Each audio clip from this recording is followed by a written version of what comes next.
Good morning, students.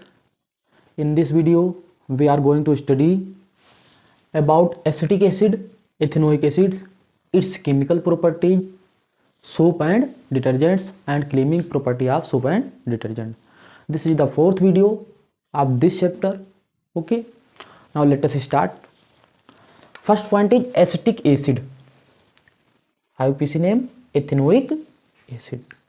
First of all, we want to know what is ethanoic acid. देखो ethanoic acid अगर इसके फार्मूले की हम बात करें तो होता है CH3COOH। ये है इसका केमिकल फार्मूला CH3COOH। इसी को हम बोलते हैं एथेनोइक एसिड। या इसकी स्ट्रक्चर फार्मूला की बात करें तो आप ऐसे लिख सकते हो COOH और यहाँ 3 हाइड्रोजन ऐड कर दीजिए H ठीक।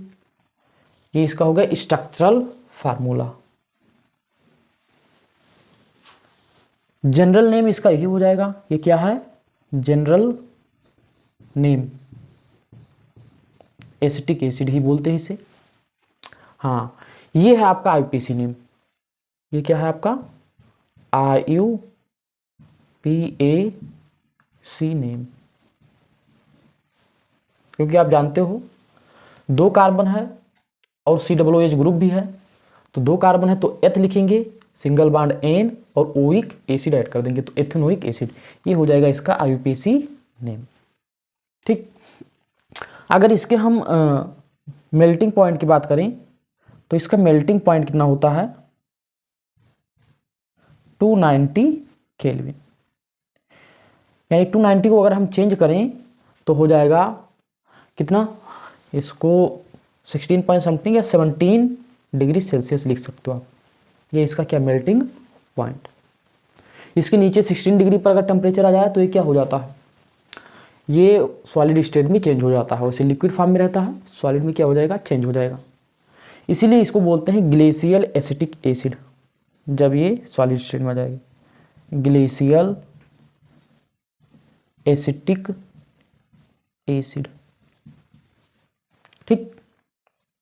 तो ये इसके कुछ इन्फॉर्मेशन थे, फिजिकल प्रॉपर्टीज थी, केमिकल फार्मूला ये है, स्ट्रक्चर ये है। IUPAC नेम एथेनोइक एसिड है, जनरल नेम एसिटिक एसिड ही बोलेंगे।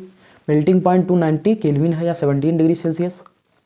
इसे इसीलिए बोलते हैं ग्लेशियल एसिटिक एसिड क्योंकि ये सॉलिड स्टेट में आ जाता है, below the temperature 17 degree Celsius या 16 पर हो जाएगा ये। ठीक। इसके बाद हम बात करते हैं इसमें chemical properties. Okay, chemical properties of ethanoic acid. चलो एक एक करके उसको भी डिस्कस कर लेते हैं। देखो chemical properties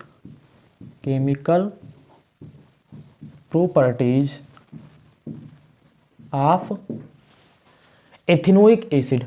ethanoic acid means CH3COOH। इसकी केमिकल प्रॉपर्टी के विषय में डिस्कस करते हैं। तो देखो सबसे पहली जो केमिकल प्रॉपर्टी है esterification, formation of ester. Esterification, formation of ester, उसी को क्या बोलेंगे, एस्टरिफिकेशन। यानी एथेनोइक एसिड से एस्टर का फॉर्मेशन करेंगे और उसी रिएक्शन को हम बोलते हैं एस्टरिफिकेशन। ठीक। तो सबसे पहले देखो यहाँ पर एस्टर का फॉर्मेशन करेंगे कैसे। हमें चाहिए क्या, सबसे पहले तो यही चाहिए CH3COOH, CH3COOH और प्लस हमें चाहिए क्या, एल्कोहल। एल्कोहल को आप लिख सकते हो, देखो यहाँ हमने लिख दिया CH3CH2OH। एसिड के प्रेजेंस में होगा। ठीक। तो ये बनेगा क्या, यहाँ देखो इसको नीचे हम लिख देते हैं, ये यहाँ एसिड के प्रेजेंस में। तो ये बनेगा क्या, देखो यहाँ से क्या हो जाएगा H, यहाँ से और OH मिलकर के बनाएंगे H2O और ये इससे कौन सी चेंज जुड़ जाएगी, ये वाली, उसी को बोलेंगे एस्टर। तो पहले देखो CH3COO CH3 COO, ये इतना आया। उसके बाद ये ऐड कर देना CH2 CH3 CH2 CH3 और प्लस क्या बना वाटर H2O। तो आप देख सकते हो when acetic acid react with ethanol in the presence of acid this form ester and water.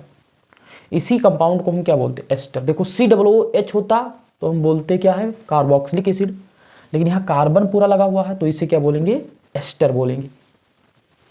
तो when acetic acid react with ethanol this form ester and water and this reaction is known as esterification.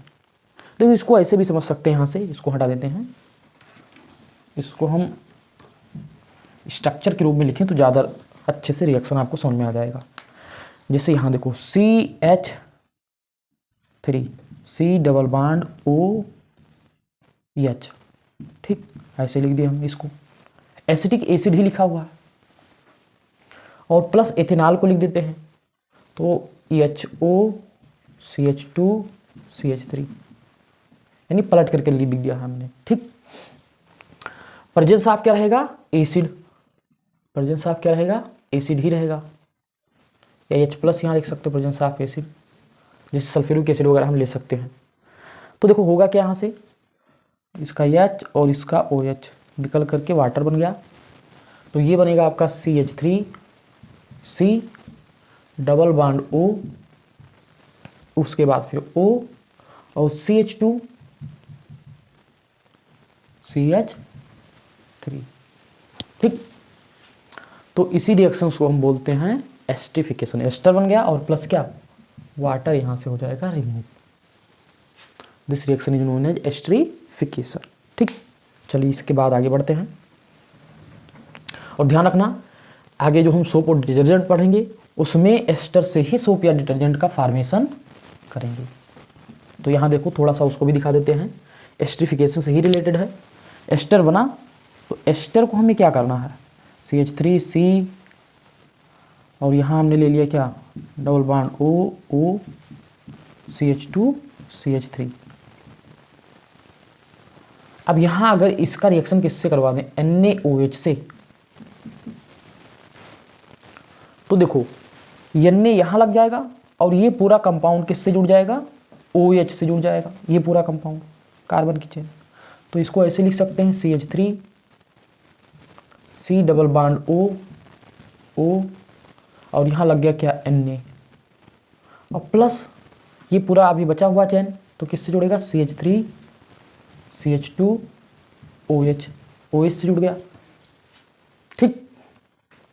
यहाँ देखो क्या बना alcohol बना और क्या बना इसे बोलते हैं सोडियम एसीटेट, इसे क्या बोलेंगे हम सोडियम एसीटेट या सोडियम एथेनोएट बोलेंगे, एथेनोएट। तो ये आपका जो बना इसी को बोलते हैं हम क्या सोप, ठीक। एस्टर से ही सोप का फॉर्मेशन होता है। तो ये आपका बना, तो एस्टर से ही क्या बनता है सोप बनता है, जिसे हम कहते हैं सैपोनिफिकेशन रिएक्शन, आगे हम देखने वाले हैं। तो ये तो आपका क्या एस्टर का फॉर्मेशन आपने किया एस्टरीफिकेशन, और एस्टर से क्या बनाए हम सोडियम एसीटेट बनाए, उसे क्या बोलेंगे सैपोनिफिकेशन। दोनों रिएक्शन आपको क्लियर हो गए होंगे। चलो ये फर्स्ट केमिकल प्रॉपर्टी आपको समझ में आ गई होगी। अगली केमिकल प्रॉपर्टी के विषय में हम देखते हैं।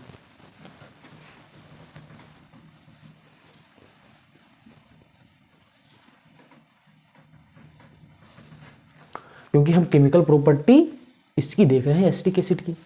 तो सेकेंड पॉइंट देखो reaction with base, reaction with क्या base, reaction with base. Base में हमने लेते हैं NaOH। तो आप जानते हो ये क्या है एसिड है। When acid react with base this forms salt and water. तो वही चीजें यहां भी होंगी। हमने ले लिया एसिड CH3 COOH और प्लस हमने ले लिया क्या NaOH या HONA NaOH लिख सकते हैं इसे। तो यहां से देखो ये OH इसका H को ले लिया और इससे क्या जुड़ गया Na, ठीक, इससे क्या ऐड हो गया Na। तो देखो CH3 COO Na और प्लस क्या H2O। तो देखो यहां भी क्या बना आपका, ये बना आपका सोडियम एसीटेट, यहाँ क्या बन गया आपका सोडियम एसीटेट। तो when acetic acid react with base NaOH this form salt and water and the salt is sodium salt that is sodium acetate. तो ये सेकंड आपकी केमिकल प्रॉपर्टी थी रिएक्शन विद बेस। तो ये भी आपको समझ में आ गया होगा। चलो इसके बाद नेक्स्ट प्रॉपर्टी की बात करते हैं हम, इसको हटा देते हैं।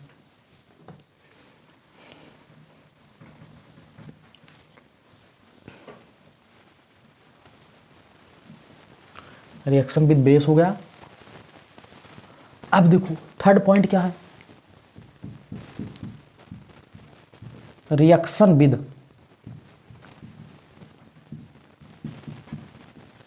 किसके साथ देखने वाले हैं, reaction with sodium carbonate Na2CO3 या फिर किसके साथ देखेंगे सोडियम हाइड्रोजन कार्बोनेट। उसका फार्मूला क्या होता है NaHCO3। तो सोडियम कार्बोनेट या फिर सोडियम हाइड्रोजन कार्बोनेट NaHCO3, इसके साथ हम क्या देखेंगे, इसका रिएक्शंस देखेंगे। चलो इसको भी देख लेते हैं। तो अब देखो यहां पर होगा क्या, एसिटिक एसिड हमने ले लिया CH3COOH और प्लस Na2CO3। आप जानते हो Na2CO3 NaHCO3 दोनों क्या होते हैं, बेसिक इन नेचर होते हैं। अब बेस जब भी एसिड से रिएक्ट करेगा तो साल्ट ही बनाएगा। तो देखो यहाँ आपको रिएक्शन बाद में बैलेंस करना, पहले सीख लो कि कंपाउंड बनेगा कैसे। रिएक्शन तो आप जानते हो बैलेंस करना, उसको कर ही सकते हो।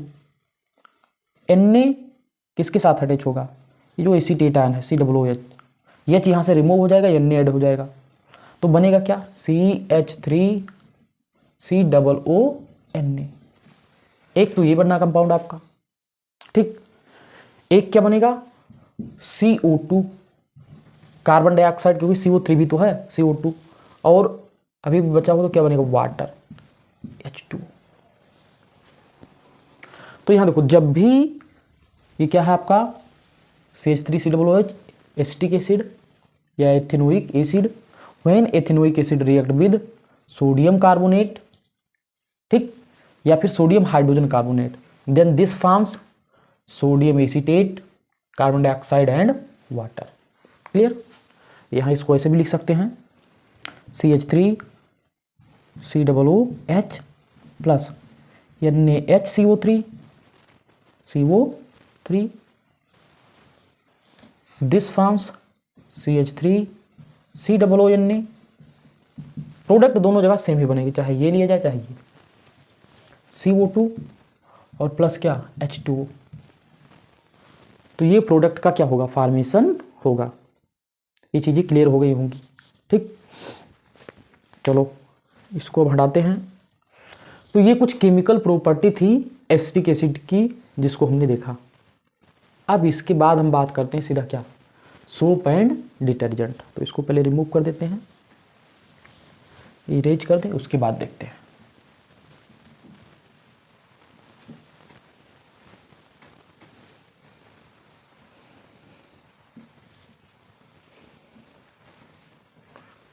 तो अब स्टार्ट करते हैं सोप एंड डिटर्जेंट।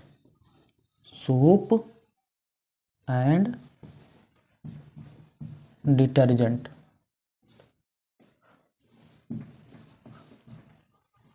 ठीक। तो सोप क्या होते हैं, सोडियम के ही क्या होते हैं, साल्ट होते हैं, या डिटर्जेंट भी सोडियम या पोटेशियम के साल्ट होते हैं, उन्हीं को हम सोप बोलते हैं। एस्टर से इसका फॉर्मेशन करते हैं। एस्टर को NaOH या KOH से क्या करवाएंगे, रिएक्ट करवाएंगे तो सोप का फॉर्मेशन होता है। उसी भी रिएक्शंस को हम बोलते हैं सैपोनिफिकेशन रिएक्शन। चलो एक रिएक्शन देख लेते हैं अच्छा सा। जैसे यहाँ हमने लिया CH2CH और क्या CH2। यहाँ देखो O C double bond O C17H35, यहाँ O C double bond O C17H35, CO C double bond O C17H35। ठीक, ये देखो एस्टर है, यहाँ देखो C डबल बॉन्ड O है ही, इधर भी कार्बन तो एस्टर ही है। इसे फैट या आयल बोल सकते हैं, फैट या आयल। रिएक्शन किससे करवाएंगे? बेस से, NaOH या KOH से। चलो NaOH ले लेते हैं, 3 पार्ट्स ले लेते हैं, ज़्यादा बेटर रहेगा। NaOH और क्या NaOH। तो देखो होता क्या है यहाँ पर, ये जो पूरा पार्ट है Na से क्या हो जाएगा? जुड़ जाएगा। ये वाला पूरा पार्ट यहाँ भी Na से क्या हो जाएगा? जुड़ जाएगा। ये वाला पूरा पार्ट किससे जुड़ जाएगा? Na से जुड़ जाएगा। ठीक, तो अब देखो ये तीनों पार्ट सेम ही हैं, तो इसको यहाँ लिख देते हैं C17H35 और फिर C डबल O उल्टा करके लिख रहे हैं, C डबल O और क्या जुड़ा इससे? Na। कितने पार्ट हैं? 3 पार्ट्स हैं टोटल, 3 मॉलिक्यूल्स हैं। यहाँ से 1 2 और 1 3, तो इसी को बोलेंगे सोप। ठीक, और जो आपका बना एक और कंपाउंड बना यहाँ से देखो, इसे बोलेंगे क्या? ग्लिसरीन या ग्लिसरॉल। यहाँ देखो लिख देते हैं CH2CH2। यहाँ भी क्या जुड़ेगा? OH और क्या OH। तो ये तो ग्लिसरॉल बना, इससे कुछ लेना देना नहीं, लेकिन ये बना क्या? सोप। और इसी रिएक्शन को हम बोलते हैं सैपोनिफिकेशन रिएक्शन।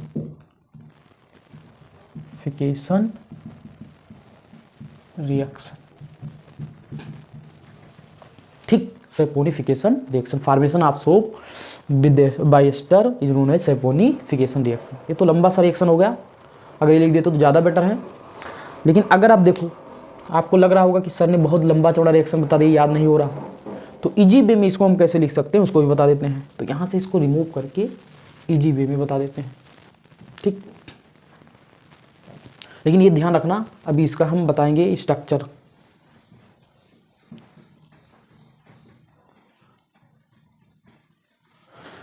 तो हमें क्या लेना है? एस्टर लेना है। एस्टर का मतलब इधर भी कार्बन, ये देखो आर लिख रहे हैं, alkyl group, C double bond O R। यहाँ चलो R1 कर दिया, R2। ये आपको ये नहीं पता R1 R2 क्या है, तो ये होते हैं एल्किल ग्रुप, ये R1 R2, इसी को क्या बोलेंगे? Alkyl group. एल्किल ग्रुप में क्या होंगे? जैसे अगर हम बात करें CH4, ये आपका मीथेन है, पूरा कंप्लीट कंपाउंड है, लेकिन एक हाइड्रोजन कम कर दें तो CH3, अब एक बॉन्ड ही जुड़ा हुआ है। ठीक, तो इसी को बोलते हैं एल्किल ग्रुप, क्योंकि ये कहीं ना कहीं कार्बन चेन से ऐड होगा। अब 1 कार्बन का हो सकता है, 2 कार्बन का, 3 कार्बन का, 4 कार्बन का, बहुत सारे कार्बन का हो सकता है। तो जैसे हमने ले लिया C2H6, ये है एथेन, यहाँ से 1 कार्बन कम करो तो C2H5, तो ये भी आपका क्या है? Alkyl group. तो एल्किल ग्रुप कुछ नहीं है, हाइड्रोकार्बन की एक चेन है, ठीक, जो किसी दूसरे चेन से जुड़ी होती है या किसी सिंगल बॉन्ड से क्या होती है? जुड़ी होती है, उसी को बोलते हैं alkyl group. General formula alkyl group का होगा CnH2n+1। एल्केन का होता है +2, यहाँ 1 कम हो जाएगा हाइड्रोजन, बस। ठीक, तो हमें लिया क्या है? एस्टर लिया है। अब ध्यान आ गया होगा कि ये R1 R2 है क्या, तो एस्टर ले लिए। रिएक्शन किससे करवाएंगे? NaOH से। ठीक, NaOH से। तो ये जो पार्ट है किससे जुड़ जाएगा? OH से पूरा ऐड हो जाएगा। ठीक, और ये रिमूव हो जाएगा, और Na कहाँ आकर जुड़ जाएगा? इससे। तो यहां देखो क्या बनेगा? R1 C double bond O और इससे जुड़ गया Na, और प्लस आपका क्या बना, R2 अलग हो गया, OH से जुड़ गया ये, इसी को बोलेंगे एल्कोहल, और इसे हम क्या बोलेंगे, सोप। ठीक, ये सोप और ये क्या, एल्कोहल। तो इसी रिएक्शन को हम बोलेंगे क्या, सैपोनिफिकेशन रिएक्शन। ठीक, तो ये इजी वे में आप क्या कर सकते हो, लर्न कर सकते हो। तो इसी को बोलते हैं saponification reaction, formation of soap. चलो ये सोप तो क्लियर हो गया।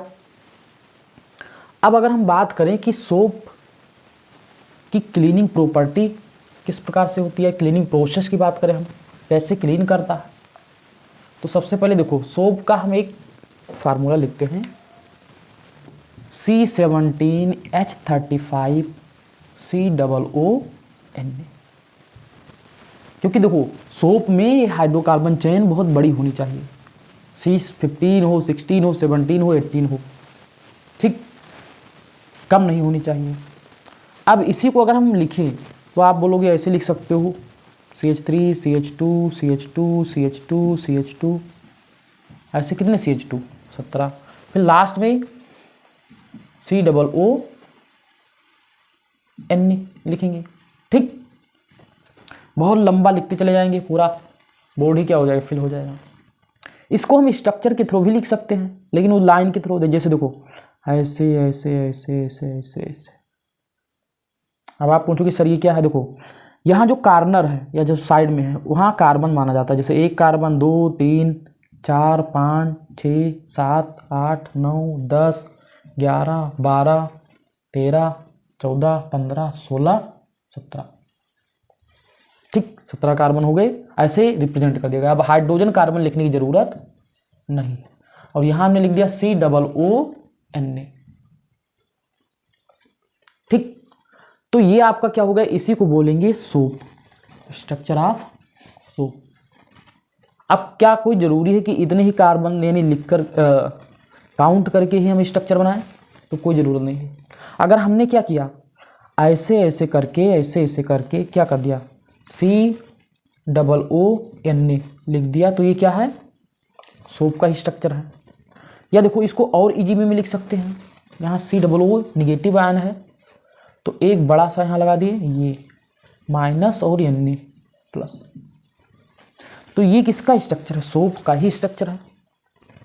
ठीक, तो ध्यान रखना, ये केमिकल फार्मूला हमने लिखा, इसको पूरा विस्तार से लिख सकते हैं, फिर हमने इसको इस प्रकार से लिख दिया, किसमें, लाइन खींच करके, और ये पूरा स्ट्रक्चर हो गया। तो ऐसे ही हम के किसको डिनोट करेंगे, सोप को। अब बात करते हैं क्लीनिंग प्रॉपर्टी की इजी वे में, तो इसको पहले रिमूव करें तब बताएं। ठीक, तो वीडियो समझ में आ रहा होगा, अगर नहीं आ रहा है तो पीछे रिवाइज करके पाज करके देख लो, समझो, नोट करो, तभी आपको समझ में आएगा। तो बात करते हैं क्लीनिंग प्रोसेस ऑफ सोप। तो जैसे देखो यहाँ कोई डर्टी पार्टिकल है, ये हो गया, ये क्या है, डर्टी पार्टिकल है। अभी किसका हो सकता है, ग्रीस का हो सकता है या आयल हो सकता है, ग्रीस या आयल, क्योंकि डर्टी पार्टिकल ज़्यादा किसके होते हैं, ग्रीस या आयल के ही होते हैं, बने होते हैं। ये क्लोथ्स में है आपके, इसको साफ करना है, तो सबसे पहले क्लोथ्स में आप साबुन और वाटर उन सबसे रिएक्शन करवाओगे, तभी डर्ट क्या होगा, बाहर जाएगा। तो जैसे ही सोप को हम क्या करते हैं, वाटर में डिजॉल्व करते हैं, तो सोप में देखो 2 पार्टिकल्स होते हैं, अभी हमने बताया, यहाँ देखो फिर से बना देते हैं, ये और ये प्लस। ये जो हाइड्रोकार्बन चेन है, इधर वाला एंड, ये तो बेसिकली क्या होते हैं, आयल्स होते हैं, ग्रीस फैट होते हैं, तो ये वाटर से अट्रैक्ट नहीं होते, वाटर को रिपेल करते हैं, तो इसे बोलते हैं हाइड्रोफोबिक पार्ट, हाइड्रोफोबिक पार्ट। ठीक, या आपने एक बीमारी भी सुनी होगी, हाइड्रोफोबिया, कुत्ते के काटने से होती है, तो हाँ पानी से क्या होता है, डर लगता है, उसी को बोलते हैं हाइड्रोफोबिया। तो उसी से मिलता जुलता वर्ड है हाइड्रोफोबिक। यानी ये पानी से इसको क्या डर लगने का मतलब है दूर भागेगा।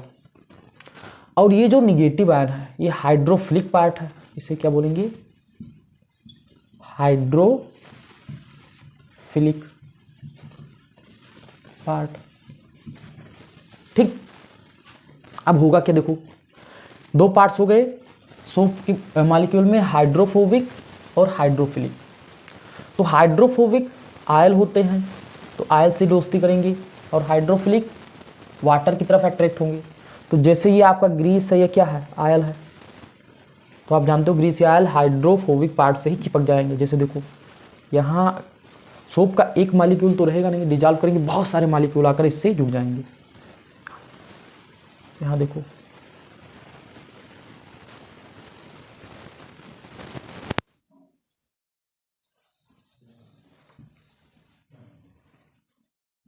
ये, ठीक ये। अब जितना ही आप सोप ज़्यादा बढ़ाओगे उतने ही मॉलिक्यूल और आकर चिपकेंगे। और उसके बाद देखो कहीं अन्य रहेगा प्लस, यहाँ कहीं जुड़ा रहेगा कहीं नहीं जुड़ा रहेगा, क्योंकि वाटर में ये डिजॉल्व हो जाते हैं तो इनमें प्लस अलग आयन हो जाता है और ये पूरा पार्ट अलग हो जाता है, माइनस माइनस माइनस। अब होता क्या है, सोप को जैसा जब हम कपड़े में डालते हैं वाटर के साथ, तो जो डर्ट होता है वो हाइड्रोफोबिक पार्ट से क्या होता है, चिपक जाता है सोप के, और ये जो निगेटिव आयंस बचे हुए हैं वाटर से चिपक जाएंगे। ठीक, तो जैसे जैसे कपड़े को धुलते रहेंगे, वॉश करते रहेंगे, तो ये पूरा डर्ट क्या होता रहेगा, वो डर्ट को पूरा ये मॉलिक्यूल खींचकर बाहर ले आएगा, तो इससे पूरा क्लोज क्या हो जाएगा, क्लीन हो जाएगा। ठीक, तो देखो इसी को बोलते हैं मिसेल। इस पूरे स्ट्रक्चर को हम क्या बोलते हैं, मिसेल, MICELLES, मिसेल्स। ठीक, तो मिसेल्स के थ्रू ही क्लोथ्स क्या होते हैं, वॉश किए जाते हैं। ये बात आपको क्लियर हो गई होगी। ठीक, चलो अब देखो आगे बढ़ते हैं। ये बात समझ में आ गई होगी कि कैसे साफ करते हैं। डर्टी पार्टिकल से सोप के मॉलिक्यूल चिपकेंगे, सोप के मॉलिक्यूल में एक पार्ट डर्टी पार्टिकल से चिपकेगा, दूसरे पार्ट वाटर से, और बार बार वाटर से वॉश करने पर वाटर के साथ पूरा ये स्ट्रक्चर ही बाहर आ जाएगा मिसल, और क्लोथ्स की साफ सफाई बढ़िया से हो गई। ठीक, अब देखो ये तो हमने सोप के विषय में बताया, डिटर्जेंट की जरूरत क्यों पड़ी उसके विषय में भी डिस्कस कर लेते हैं। चलो इसको हटाते हैं पहले।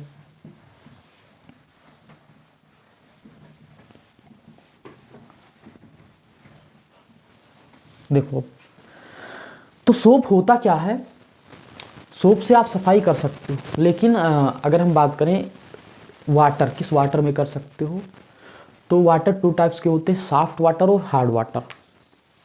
एक को हम बोलते हैं सॉफ्ट वाटर और एक को क्या बोलते हैं, hard water. Hard water, soft water ये रहेगा प्योर, हार्ड वाटर ये रहेगा इम्प्योर। इसमें कुछ आयंस प्रेजेंट होते हैं, जैसे देखो कैल्शियम 2+ या मैग्नीशियम 2+। तो इन आयन के प्रेजेंट्स की उपस्थिति के कारण क्या होता है, उसे हार्ड वाटर बोलते हैं। तो soft water pure distilled water soft water होगा, इसमें से तो सोप बढ़िया से साफ कर सकता है क्लोथ को। लेकिन इसमें दिक्कत क्या आती है कि जो पॉजिटिव आयंस हैं ये सोप के निगेटिव आयन से चिपक जाते हैं। ठीक, पानी से चिपक नहीं पाते वाटर से, तो वहाँ पर फोम बन नहीं पाता। फोम मतलब झाग जो बनता है, तो फोम बन नहीं पाता, इसलिए वो मिसल का फॉर्मेशन नहीं हो पाता ढंग से, तो साफ सफाई भी नहीं हो पाती। ठीक, तो यही वजह है कि हार्ड वाटर में सोप बढ़िया से वर्क नहीं करता है प्रॉपरली, जबकि सॉफ्ट वाटर में वर्क करता है। तो अब हार्ड वाटर के लिए अलग सोप बनाए, तो उसके लिए बनाया गया डिटर्जेंट, जिसमें हम नेगेटिव पार्ट को थोड़ा और क्या बना देंगे, स्ट्रांग कर देंगे, जो इन सब आयन के प्रेजेंट्स में भी क्या कर देगा, इजिली क्लोथ को साफ कर सकता है। तो उसके लिए हमें बनाना पड़ा क्या, डिटर्जेंट। तो डिटर्जेंट का फार्मूला हम यहाँ थोड़ा सा देख लेते हैं, बस ज़्यादा कुछ नहीं है, तो इस चैप्टर में कुछ नहीं है। तो हार्ड वाटर में या सॉफ्ट वाटर में डिटर्जेंट दोनों जगहों पर वर्क करता है, लेकिन सोप केवल सॉफ्ट वाटर में ही वर्क करता है। तो डिटर्जेंट्स क्या होते हैं, ये भी हाइड्रोकार्बन से होते हैं। जैसे हमने लिखा, ये देखो, ये हाइड्रोकार्बन का हमने पार्ट लिख दिया पूरा, ठीक। और यहाँ से हमने बना दिया स्ट्रक्चर, देखो एक बेंजीन बना देते हैं यहाँ, बेंजीन को ऐड कर देते हैं।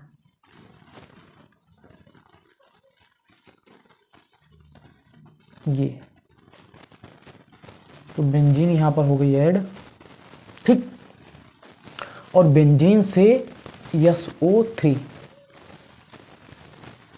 ये माइनस और Na प्लस, ठीक। तो ये सोडियम सल्फेट आयन होते हैं, ठीक। बेंजीन भी साथ में है, तो यहाँ देखो ये तो इलेक्ट्रोनेगेटिविटी होती है इसमें, और ये भी और इलेक्ट्रोनेगेटिव, COO माइनस अभी हम देख रहे थे सूप में, और Na प्लस था लगा हुआ था, और यहाँ पूरी क्या थी, चैन थी, ठीक। यहाँ हमने बेंजीन भी लगा रखा है और ये SO3 माइनस भी है। तो ये इससे ज़्यादा इलेक्ट्रोनेगेटिव होने की वजह से उन आयंस का इस पर ज़्यादा इफेक्ट नहीं पड़ पाता, और फोम बढ़िया बनता है सॉफ्ट वाटर में भी और हार्ड वाटर में। तो डिटर्जेंट दोनों जगह पर वर्क करता है, जबकि सोप केवल सॉफ्ट वाटर में ही वर्क कर पाता है, इसलिए डिटर्जेंट की ज़रूरत पड़ी, तो डिटर्जेंट बनाया गया उसके बाद, ठीक। तो ये तो आपका था क्या, सोप डिटर्जेंट। तो ये पूरा चैप्टर 4 के लास्ट टॉपिक था, और मैं आशा करता हूँ कि ये टॉपिक्स आपको समझ में आ गए होंगे। तो कोई टॉपिक समझ में नहीं आया है तो आप पीछे वीडियो को रिवाइज कर सकते हैं, देख सकते हैं रिवीजन के थ्रू, ठीक। और यदि कोई भी टॉपिक समझ में ना आया आप कमेंट कर सकते हैं, वैसे आप अगर देखेंगे पूरा वीडियो तो सारे टॉपिक आपको समझ में आएंगे, ठीक। तो अच्छे से आप लोग तैयारी कीजिए, ओके। ये चैप्टर यहाँ से क्या हो गया, समाप्त हो गया।